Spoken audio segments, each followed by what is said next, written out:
All brands, regardless of size, when they neglect the customer experience, they have trouble. And we've seen that happen a lot. Look at all of the retail outlets that have closed, big ones too. We're not just talking about the Sears and stores like that. We're talking about major brands having trouble. Anytime that you can redefine and reinvent the customer experience, dramatically elevate it, you gain huge competitive advantage. All right. The problem is which one of the strategies out of the hundreds you could use to do that would be best. If you could have just one or two that you could focus on that would give you the biggest benefit. Wow, that would be huge. Well, that's why I'm excited to bring you Jay Baer today. He is both surprising and insightful insights that he's going to be sharing with you on how to do just that. Jay is one of the world's top 30 global gurus in customer service and online marketing. He is the author of 6 best-selling books on customer acquisition and retention, and he has founded 5 multi-million-dollar companies. And by the way, he is a Hall of Fame keynote speaker. I hope you get to see him sometime. He is amazing. More than 700 brands, including 40 of the Fortune 500, have relied on Jay to help them get delighted with their customer experiences and achieve new levels of success. His clients include Oracle, Hilton, Walmart, Chase. I mean, the names are huge and they go on and on and on. And he has just published a national consumer patient study called Time to Win, where he surveyed 1,900 customers in various segments. And these consumers, wow, they provided insights. So let's get right down to it. Welcome, Jay. Dan Burrus, great to see you, my friend. Thanks for having me on. Yeah, I've taken a look at this Time to Win survey and the results. What an amazing survey, and the surprising answers that you have in there, things that I wouldn't have suspected. Yeah. As a matter of fact, that's one of the first questions that I wanted to ask you is, what surprised you the most having run this survey and knowing you're a top guru in this field? What surprised you? Yeah, and when I do this, I do a lot of different research studies, usually one every 18 months or so. And so I always have some kind of supposition that there might be a there. Otherwise, I wouldn't spend the time, money, and effort doing the research. And so I did have an inkling that speed was going to be important. And we'll talk more about those findings. But I'll tell you, the one that really surprised me is this. So I've got 2 children. My daughter's 24, my son is 21. They, of course, sort of grew up in a digital internet right now world where everything is very quick and it's text messaging and Snapchat and et cetera. My assumption was that young people would be the least patient in terms of how much grace they give businesses from a response time perspective. And that older people, would have more patience because, they didn't grow up in this right now world. Turns out it's the exact opposite, Dan. Turns out that Gen Z, the youngest consumers globally, have the most patience, and baby boomers globally have the least amount of patience. Now, is that because baby boomers have less time left on this mortal coil? I don't know. That might be a little bit maudlin. I don't know if that's the case, but it could be. And it may also be that Gen Z consumers, maybe they don't have kids yet or a high pressure job. And so maybe they don't have as many things competing for their time and attention. Therefore, it's not as irksome when a business is slower than they anticipated. But I didn't see that one coming personally. Well, and you just hit on, I also like to put this in the form of an action that our viewers can take. Mm-hmm. So right away, I got to take away from that. And that is, I want to, of course, not have a one size fits all. I want to have strategies that fit the different demographic segments. Yes. Because they're going to be different. And since obviously you are talking about speed and time and responsiveness, I got to make sure that I know who my market is, what my target of my market is, and then look at, all right, how am I dealing with speed? So what are some things that you can do? It's so true. I mean, and I've seen this in my own work, organizations, healthcare, multifamily, there's lots of different market segments that innately, based on what they sell, Dan, are transacting primarily with older consumers. And there is this belief amongst that group of companies that, well, we don't have to be super fast because all of our customers are 60 plus. Turns out it's literally the exact opposite. That when your customer base is in that graying population, that they are very impatient about speed and responsiveness amongst businesses and those that they transact with. And so it is like a fundamental reexamination of your customer base and what they expect from you. And I got to tell you, categorically, it's one of the most important takeaways from this time to win research is that expectations govern everything with regards to how we interpret speed and responsiveness. Managing those expectations for your customers is actually more important than being fast. Yes, you should be fast. You should probably be faster than you are today, but managing the expectations is actually more important than the raw amount of speed elapsed. Okay, and really good. And Jay, I would assume that you don't want to just have it figured out now and then rest on that. In other words, what the customer expects is not static, it's dynamic. Technology is accelerating and transforming at exponential rates. So what may be true today, you say, I got this down, may not be true a year from now. Do you agree? Speed of all the different dynamics of customer experience, okay? I would argue, and the research largely backs this up, that speed escalates most often. Speed expectations never stop and they never go backwards. Nobody ever says, I've been thinking, and it'd be fine if you guys did this more slowly. Like nobody ever says that about anything under any circumstances, right? So it's this constant game of catch up that business has to play. As soon as you match where your customers want you to be from a responsiveness standpoint, they have now escalated again. And so you have to continue to get better and faster. And that is a difficult assignment for business. And that's why one of the best things you can do, in addition to obviously being as fast as you can be, is to manage expectations around it. If I can tell you a quick story about that. I bought a couch during the pandemic and a custom sofa. And the website that I bought it online, the website said, allow 8 weeks for delivery. And I thought, look, I'm getting a custom sofa. I'm picking out my own fabric and I'm picking out my own legs and they got to ship it to me from Texas. Like, yeah, that seems, it's going to take a while. I understand. Well, on week 14, so now I'm 6 weeks past the anticipated deadline, still have not received any furniture, nor have I been able to reach a human being. So finally, after great diligence, I'm finally able to get somebody on the telephone who says, oh no, there's all kinds of supply chain problems. We were short on foam and springs and wood, and we don't have enough truck drivers. It's going to be at least 16 weeks until you get your sofa and maybe longer. To which I said, well, how long has that been the case? Yeah. And she said, at least a year and a half. To which I said, then how come your website still says 8 weeks? And she said, Dan, ready? We don't want people to stop placing orders. You cannot lie to your customers about speed and responsiveness because, yes, you might get my order, but you will never get another order from me or anybody that I know. Look, this has been true for 1,000 years. And it's still true. The idea of under-promising and yet over-delivering still has tremendous business value. Yeah, now I've known you for a while, and I know that you and I have the same mindset on this. And by the way, we both started a number of companies and done really well with them. So with that said, I don't want to meet customer expectations. I want to exceed them. Yes. So, meeting them is just a starting point. And frankly, that's what the best of my competitors are trying to do. And I'm just going to be competing with them. I don't want to be competing with them. I want to be the competition. So in order to exceed, you need to know where that bar is. And another one that is related to that is trust.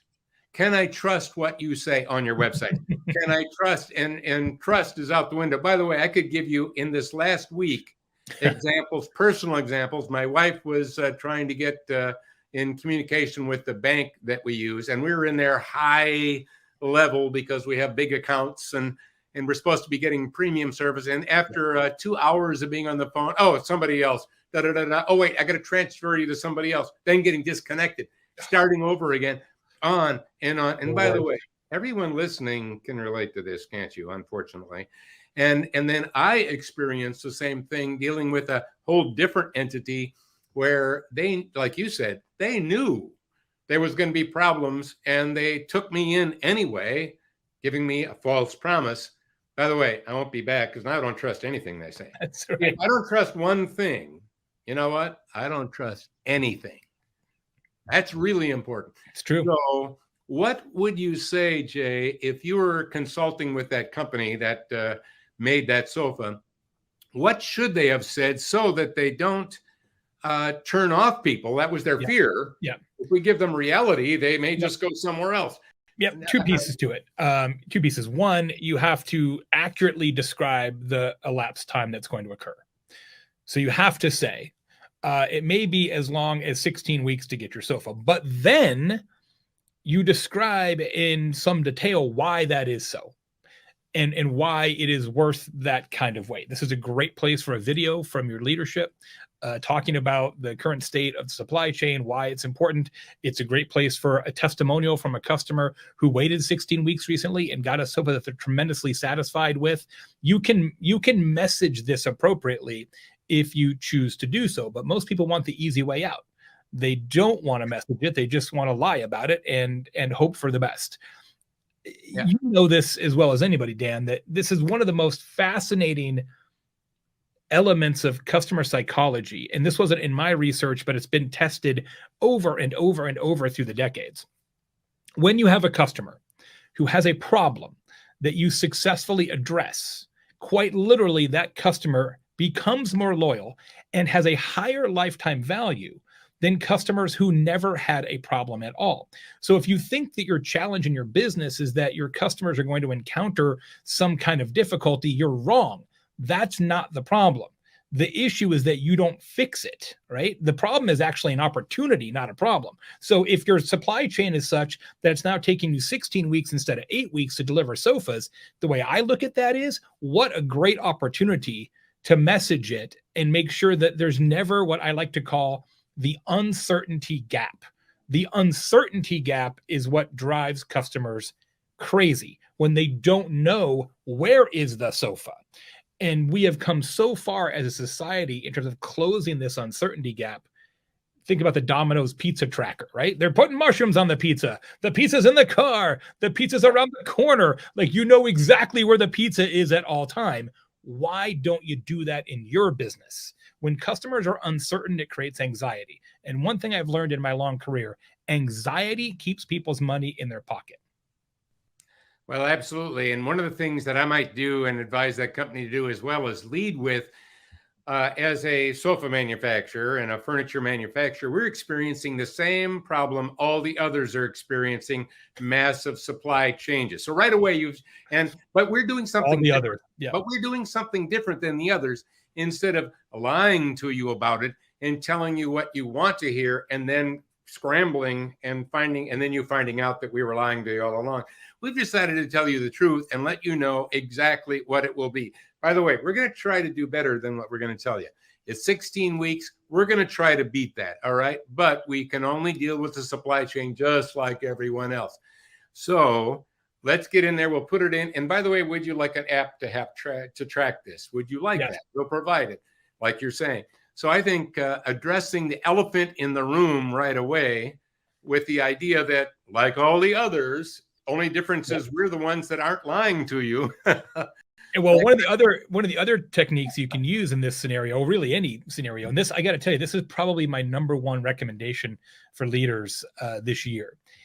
In this research, The Time to Win, we discovered that 1/4 of all customers will pay as much as 50% more to not have to wait.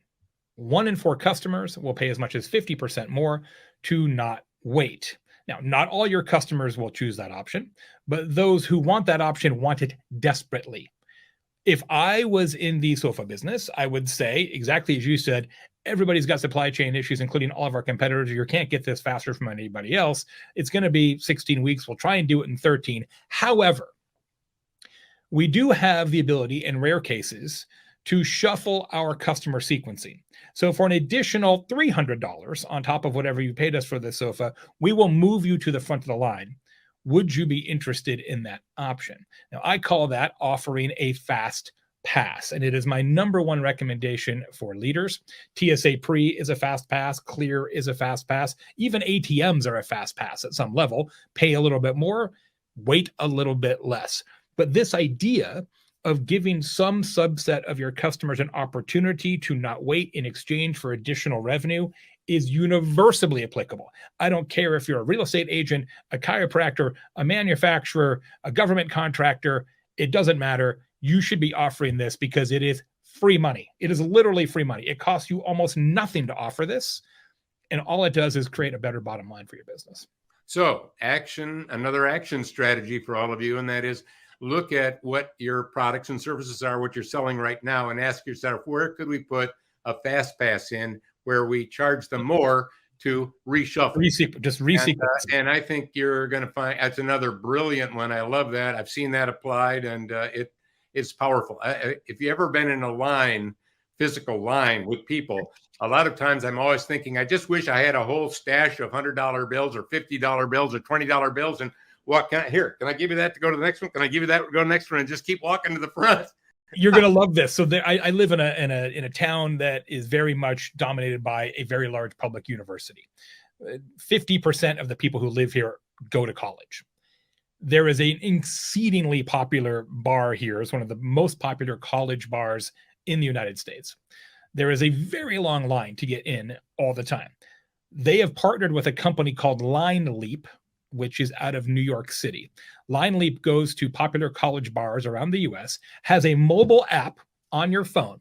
So you're like, 114 students back from the front of the line. You can go on Line Leap and using real-time AI, it says, okay, if you want to go to the front right now, it's going to be $30. And if it's maybe a little less busy, it says you want to go to the front right now, it'll be $22. It's a real-time upcharge to skip the line. So if you pay it, you just kind of use PayPal or Cash App or whatever, then you just show your phone to the bouncer and your front line. What an amazing business. Line Leap. I love it. I love it. Let me give you you just reminded me of something that's a reverse of that fast pass. This is several years ago. I was out in the coast on the Oregon coast, and it was dinner time. I was with some friends and we went to dinner, and it was a packed restaurant. And we were there for about 15 minutes. Waiters and waitresses were walking by, nobody stopping. No one ever came over to see us. And they were really packed. So I said, well, I know how to fix that. So what I did is I pulled out a $100 bill and I threw it on the floor. I threw it on the floor. And off the corner of my eye, I could see one of the waiters coming over to reach down for it. And I beat him to it. And I said, now, the percent you get from this will be dependent upon how quickly you can service and take care of us. And you're going to get a percent. And you know what? We got boom right there. We were ahead of the line. So there's a reverse. The customer flowing it over. Yeah. Good idea. Yeah. I love that plan. I love that plan. One thing I want to point out, though, and I think this is really critical. I don't want the takeaway here to be that you should just be as fast as possible. Good. Because while that is often true, it is both oversimplified and not entirely true. And here's why. When you are too fast as a business, it ruins trust. I was in a restaurant not long ago. I was in Phoenix visiting my mom, and I went to a Mexican food restaurant, and I ordered enchiladas. And Dan, they brought these enchiladas, I'm not kidding, in like 90 seconds.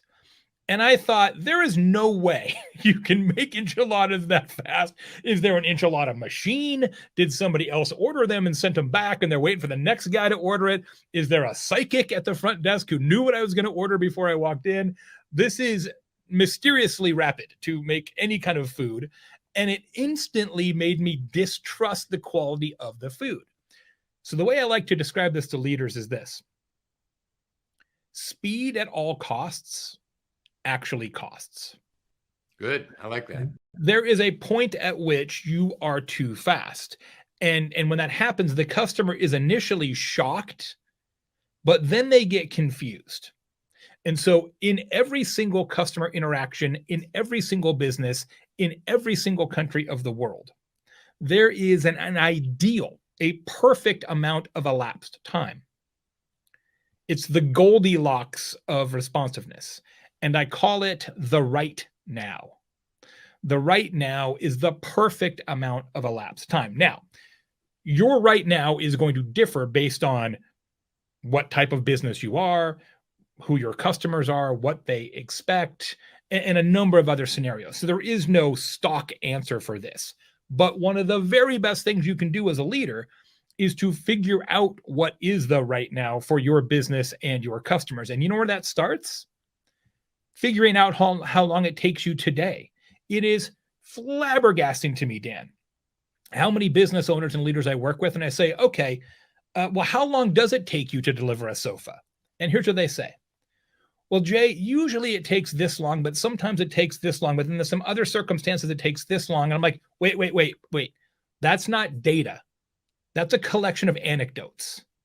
So you have to know exactly how long every step of your customer interaction chain takes now in order to optimize it for the right now, to exceed customer expectations and use speed as a competitive advantage.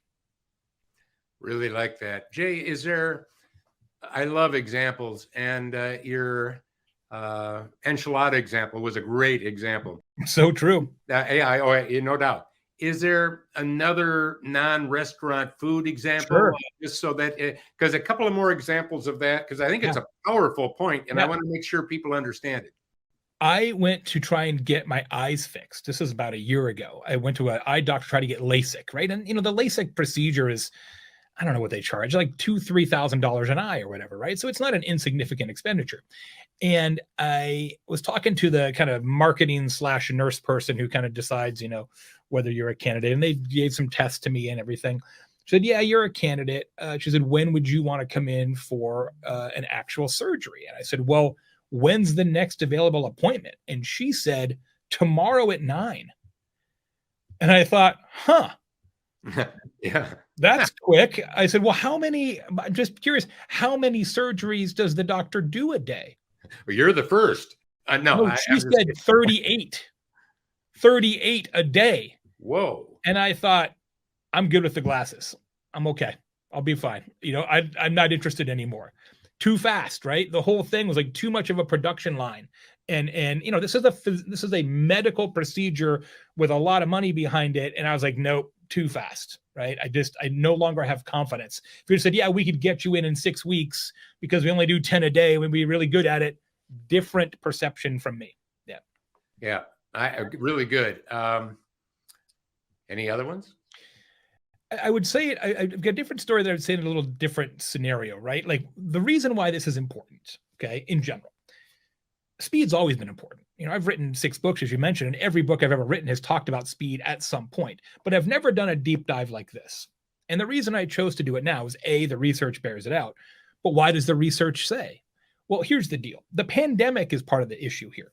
The pandemic taught us that nothing is guaranteed, that tomorrow is not promised.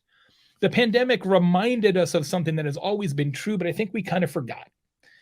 And what it reminded us is that time is literally the only thing we share equally on this planet. We don't share air equally. We don't share water equally. We don't share money equally, or space, or food, or anything else. We only share time equally. And every single person on this planet has 1,440 minutes a day. And you can't buy more, and you can't make more. So it doesn't matter whether you're Elon Musk or someone experiencing homelessness, an American, a Venezuelan, a grandfather, a grandson, a saint, or a sinner. You get 1,440, period. And so a lot of the trends that we're faced with in business today, work from home, great resignation, leisure travel, employees demanding different treatment, and on and on and on and on. All of those trends are the same trend, Dan. It's all the same trend, which is we care more about our time and how we spend it than ever before. And so how that manifests day to day for business is this. We now, and I'm not saying this is right, I'm just saying it's true, okay? I don't say I necessarily agree, but this is unassailably the case. We interpret speed as caring.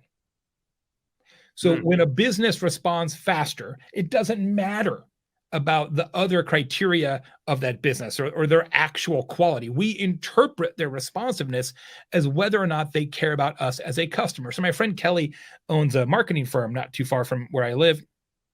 And she had a big business regionally ask her to put together an outdoor advertising campaign. It's like a $50,000 billboard buy.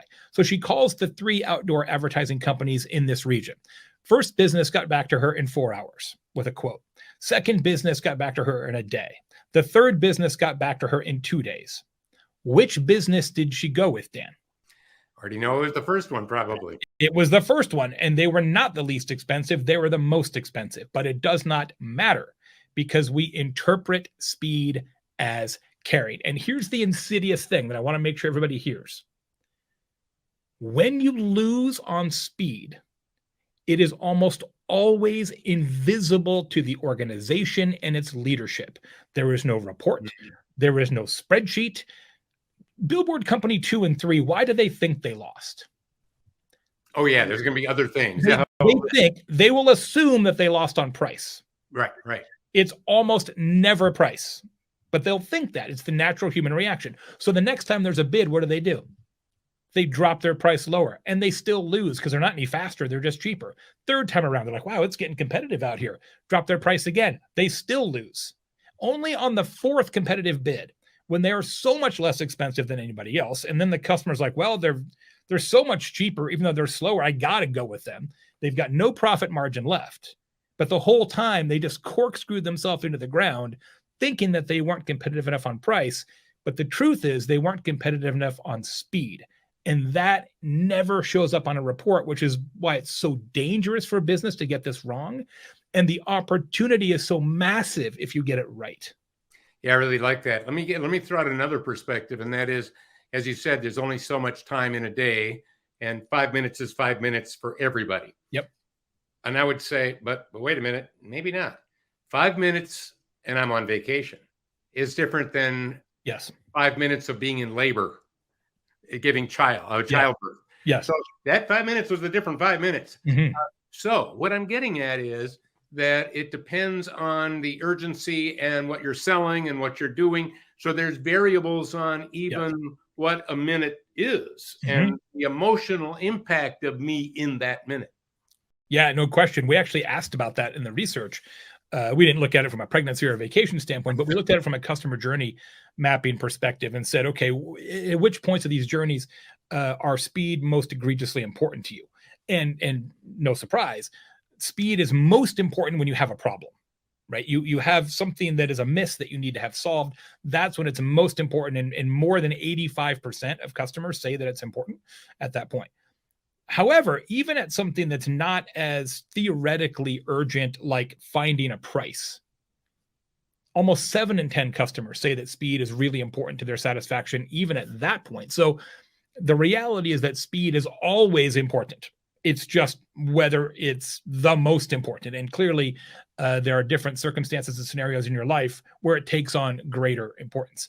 But what I will tell you is that businesses shouldn't try to guess that, right? So often we're like, well, I'll give you an example. One of the things we found in the research is that customer expectations around responsiveness varies considerably by contact mechanism. So we expect to get a call back faster than an email back, et cetera. Well, one of the things that most businesses treat as a non-urgent customer communication is when somebody fills out the contact us form on a website. Right? We kind of think, well, geez, it's probably not that important because if it was more important, they would call us, they would email us, they would use the live chat, they'd hit us up on social media, whatever, hostage note.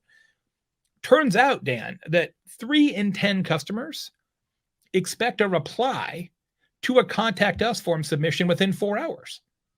3 in 10. So this perception that like, oh, nobody cares, it's just like kind of a whatever, when you get back to me is fine. Not true for a lot of customers. So we can't guess our customers' intentions sometime. And I fully recognize that that is a difficult assignment for business, right? That to say, look, you got to be fast everywhere. Yeah, I know that sucks. I'm sorry, but that's true. And not only fast everywhere, but at all times. I was just last week, I was actually giving a speech to the heads of all the firms around the country that are personal injury lawyers. Mm-hmm. Oh, And in my research, and that's super competitive, by the way, very competitive. Amazing. And I found out that they really don't do that great a job on after hours. They, like, for a phone call, when someone comes in at 2 a.m. or 1 a.m, it goes to a call service that has them then refer it and wait it. But remember, if this is personal injury, I had a motorcycle, a truck, or a car accident, and it's 2 a.m, and I had the accident at 1 a.m, I want to know something now. I don't want to call in. So again, it's huge advantage for anyone that says, you know what, I think I'm actually going to pay for someone who knows what the heck is going on to talk to those people during those other hours. And by the way, they could win if they That's did. a hugely winning strategy in my estimation. We worked in a lot of we were at a lot of casinos in my career, and I was doing some work for Caesar's Palace, and they told me, they said, you know, Jay, nothing important really happens here until after midnight. And it's like, yeah, I understand. It's a casino. That's how it works. Well, let's since we're running close to a little time left, I want to take best advantage of it. What are some of the main ways then people can win? And I love your title, Time to Win. Hey, by the way, let's put that back up again, that report. There it is. There it is. Look, get this report. I've gone through it. And by the way, I've seen report. I run a research company. And I'll tell you, this is well-researched. It still has a lot of ahas that we've not had a chance to cover. You're going to want to read this. It costs nothing. And by the way, let's also, if you would, put up Jay's website because he's got, I told you, he's got 6 books that he's written. They're excellent books. He has just got tons of resources. You got a newsletter. You have a podcast. I mean, you are a fountain of great wisdom that you put out there. Go to this website. Don't mess around. Go to this website and make it happen and get that report and go through it. You will still be amazed and surprised because we've only touched on it. It's a good size report. Yeah. Good. So with that, let me ask you, what are some things some to-dos, best ways that they can take advantage of speed and responsiveness? Yep. I'll give you 6 and I'll do it quickly. First one is to perform a got it audit. Got it audit is to figure out how long it takes your customers to get it, right? So we talked about this earlier. How long does it take you to deliver? How long does it take your customers to pay an invoice, etc.? You've got to track those intervals in a way and with a level of detail that you're probably not today. Second, I love this technique. We haven't talked about it much, but I'll cover it quickly. Answer before they ask. The best way to be fast is for customers to never have to ask a question to begin with. If I asked you leaders, hey, write down the 50 questions that your customers have most often about your business, you could all do it. How many of those questions are answerable on your website within 2 clicks? Out of those 50, on average, 5. Why? Why do we make people look so hard for information? So be more proactive about information dissemination to your customers. That will help. Third, respond without an answer. It's very common in life, not only in business, but with children and spouses and friends and colleagues. Somebody has a question. You don't know the answer. So you go find the answer, look it up, talk to somebody, figure it out. The whole time, though, that somebody asked the question that you're looking it up, they're like, hey, did they get my question?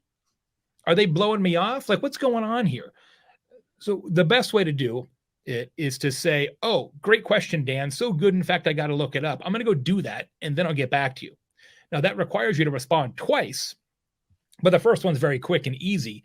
And when you respond the first time and say, I got it, I'm on it, it takes it off of their mental checklist, which creates much, much better customer satisfaction outcomes. Yeah, and Jay, let me just add, I also like to add a time frame to that. So I'll get back to you within 24 hours. I'll get back to you within a day and a half. I'll get back to you within 2 hours. If you do that, you're even, once again, that's another notch, right? Absolutely. And a perfect segue to the next one, which is to set speed expectations.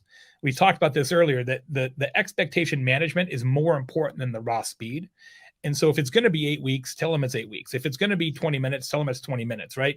The lack of knowledge or narrowing down the time horizon creates a lot of panic in your customers. So find expectations that you can set and be very upfront about that. Next one is to close the uncertainty gaps, which we touched on a little bit. This idea that you don't know what's happening. The uncertainty gap is best defined this way. It's the distance between what you know about your company operations and what your customer knows. And one of the best things you can do is is close that down. So that's where you get into the real-time status updates. Domino's Pizza Tracker, Tesla does this great with their manufacturing, right? You know exactly where your Tesla is in the queue. You know when it's being shipped. You know when they're putting in the windshield, etc. It really, really helps. And the last one we touched on, which I just love, and I hope everybody does it, is to offer a fast pass. And it happened to me. I mentioned Caesar's Palace. They didn't know that I was a consultant to them, but I was there 2 weeks ago for a speech. And I got there at 2:30 and I went to the front desk and I expected what they would say, as they always do. Typically, rooms are ready at 4 o'clock. Give us your cell phone number. We'll call you at 4 and we'll give you a key. But this time, Dan, they said, welcome, Mr. Baer. It's 2:30 now. Rooms are ready at 4. But if you'd like to give us an additional $30 right now, we'll give you a key at this time. Would you like to do that? And I said, fast pass. Yeah. Yes, I would. Here's my $30. Where's my key? So even Caesar's Palace is getting into the act.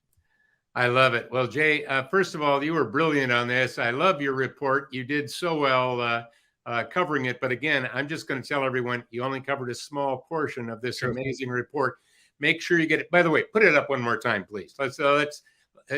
I'm really urging you. You got to get this, and you need to get it fast, like now. All right. Yeah, exactly. Yeah. All right, Jay, thanks so much for sharing your wisdom with everyone. I really appreciate it. And let's make sure that we're taking time to win. All right.